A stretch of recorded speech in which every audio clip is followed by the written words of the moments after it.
Hello Libra, स्वागत करता हूं आपका आपके अपने हिंदी टैरो चैनल पे। तो आज हम लोग ये देखने वाले हैं कि आप जिस व्यक्ति के बारे में सोच रहे हो और जिसके साथ आप कांटेक्ट में नहीं हो वो आपके बारे में कैसा सोचता है।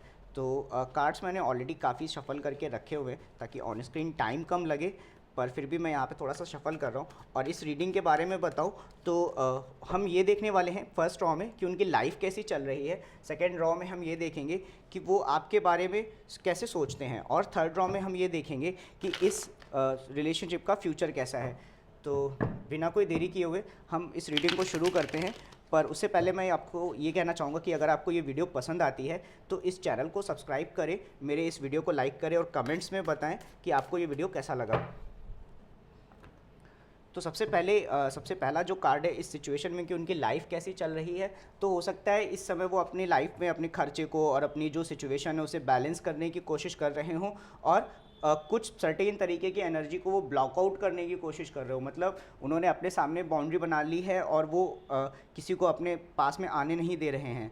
और 8 ऑफ सोर्ड्स, इस समय वो अपने दिमाग में काफ़ी फंसे हुए हो सकते हैं। आप इस कार्ड को देखो, ये अपने आप में इतने सारे सोर्ड्स के बीच में फंसी हुई है। इसका शरीर भी बंधा हुआ है और इसकी आंखें भी बंधी हुई है, तो इसे एक्चुअली कुछ दिखाई नहीं दे रहा है बाहर का, और अपने अंदर के जो थॉट्स हैं वो उसी में ही खोया हुआ हो सकता है। और अगला जो कार्ड है 7 ऑफ वॉन्ड्स के बारे में बता रहा था। हो सकता है इन्होंने अपने आगे बाउंड्री बना रखी हो, जैसे इस व्यक्ति ने बना रखी है अपने सामने, और वो इस वॉन्ड को लेकर के खड़ा हुआ है और वो किसी को इस बाउंड्री को इन्वेड नहीं करने देगा।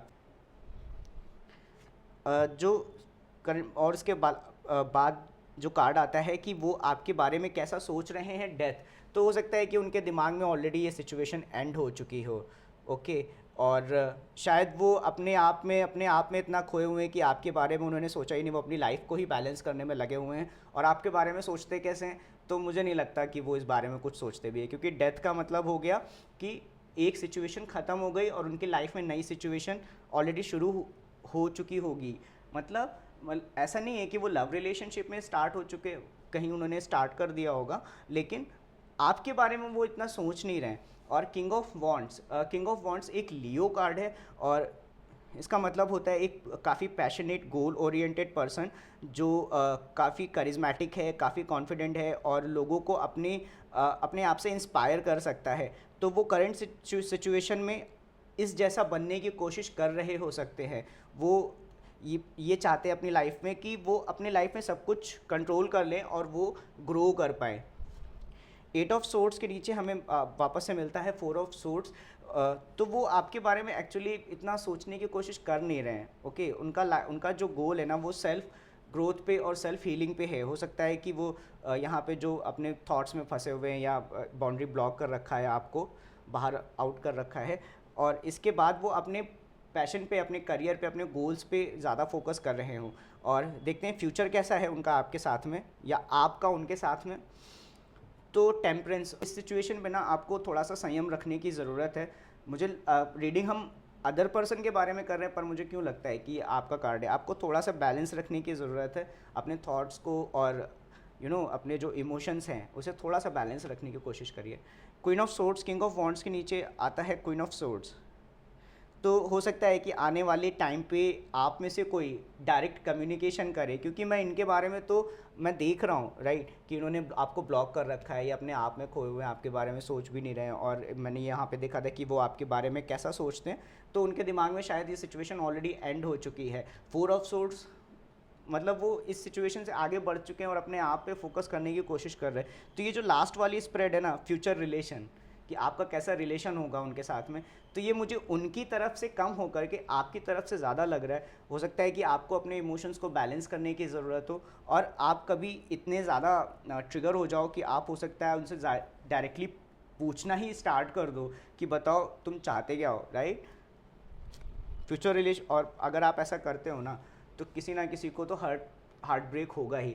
उनको तो नहीं होगा, लेकिन आप अगर जाते हो तो आपको ज़रूर होने वाला है, क्योंकि आपको अपने इमोशंस को बैलेंस करना है। पर हो सकता है कि आप उसे बैलेंस ना कर पाओ और आप डायरेक्ट उनसे आंसर मांगने चले जाओ, और जब आप डायरेक्ट आंसर मांगोगे ना तो आपको रिस्पॉन्स ऐसा मिलेगा, आपका हार्ट ब्रेक होगा, राइट। ये एक काफ़ी कोल्ड रिस्पॉन्स भी हो सकता है, क्योंकि 4 ऑफ सोर्ड्स का मतलब हो गया एकदम शांति से हील करना, सोना, ओके। और थ्री ऑफ सोर्ड्स, तो दोनों का मतलब ये हो गया कि एक जो रिस्पॉन्स होगा ना काफ़ी कोल्ड हो सकता है, मतलब हो सकता है आपको जवाब ही ना मिले और आप इस सिचुएशन में काफ़ी हार्ट ब्रेक आपको हो सकता है। ओवरऑल जो सिचुएशन है वो आपके लिए काफ़ी लर्निंग हो सकती है। आपको हो सकता है कि इस पाथ से हटा करके आपको किसी और पाथ पे ले जाए जहाँ पे आप ग्रो कर पाओ फाइनेंशियली और आपको कुछ नया सीखने को मिले। तो फटाफट से इन कार्ड्स को क्लैरिफाई करते हैं। सिक्स ऑफ सोर्ड्स क्लैरिफाई होता है म्यूज़ ऑफ इंस्पिरेशन से। तो म्यूज़ ऑफ इंस्पिरेशन आप किंग ऑफ वॉन्ड्स की तरह मान सकते हो, जैसे यहाँ पे बॉटम में सॉरी बीच में किंग ऑफ वॉन्ड्स है, तो सेम टाइप की एनर्जी सिक्स ऑफ पेंटिकल्स को भी क्लैरिफाई करती है कि वो अपनी लाइफ में अपने मनी को और जो स्टेबिलिटी है उसे लाना चाहते हैं, उसे बैलेंस करना चाहते हैं। सेवन ऑफ सोर्ड्स क्लैरिफाई होता है एम्परर से। ओके, तो हो सकता है कि उन्होंने आपको काफ़ी स्ट्रांगली ब्लॉक किया हो, मतलब आपसे शायद उनके कोई इमोशनली उन्होंने आपसे खुद को अटैच ही ना किया हो और वो अपनी लाइफ को काफ़ी कंट्रोल में रखने वाले हो सकते हैं। और हो सकता है कि आप किसी एरीज से डील कर रहे हो, ओके। लियो भी हो सकता है क्योंकि लियो है यहाँ पे और वो आपको ब्लॉक आउट कर रहे हैं, मतलब अपनी लाइफ पे वो पूरी तरीके से फोकस्ड हैं। एट ऑफ सोर्स क्लैरिफाई होता है टेम्परेंस से। तो वो भी अपनी लाइफ में जो चीज़ें हो रही है उनकी, वो उसे बैलेंस करने की कोशिश कर रहे हैं और आपके बारे में इतना वो सोच नहीं रहे हैं। डेथ क्लैरिफाई होता है जस्टिस से।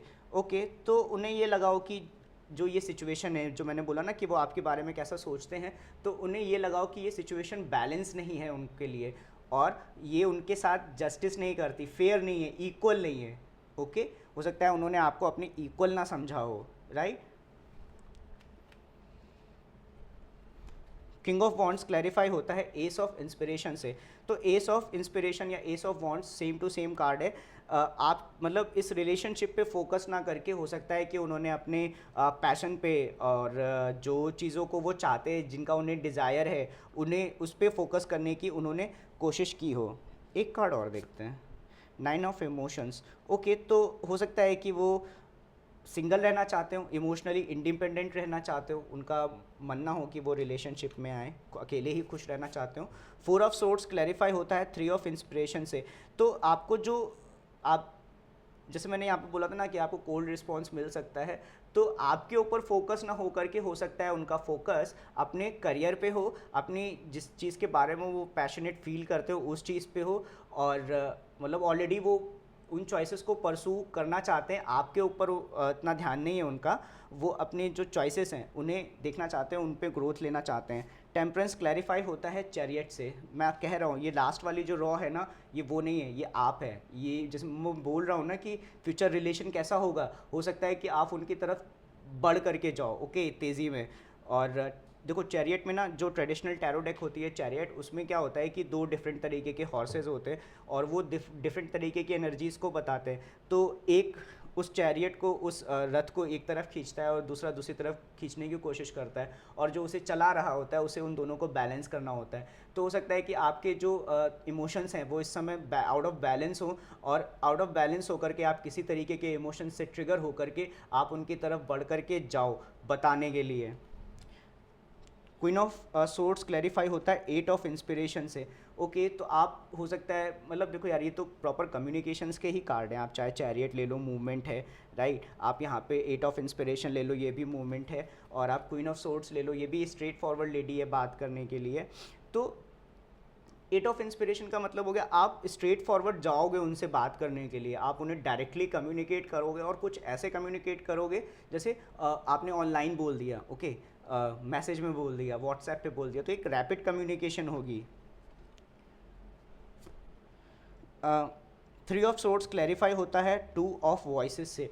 आपका जो आप जो हार्ट ब्रेक वाली सिचुएशन आपके लिए होगी ना, वो इस वजह से भी होगी क्योंकि आप कंफ्यूज हो सकते हो सकता है कि आपको कुछ ऐसा लगा हो कि नहीं मुझे बढ़ कर के जाना चाहिए आगे, हो सकता है आपको किसी बात ने कंफ्यूज किया हो, आप सोच रहे हो मन ही मन में और आप आपने कोई ऐसी बात पकड़ ली जिस बात को लेकर के आप आगे बढ़ कर के जाओ कंफ्यूज हो करके, और वहाँ से आप हार्ट ब्रेक हो करके आओ। हालांकि बॉटम ऑफ द डेक जो मुझे दिखाई देता है दैट इज़ 10 ऑफ इमोशंस।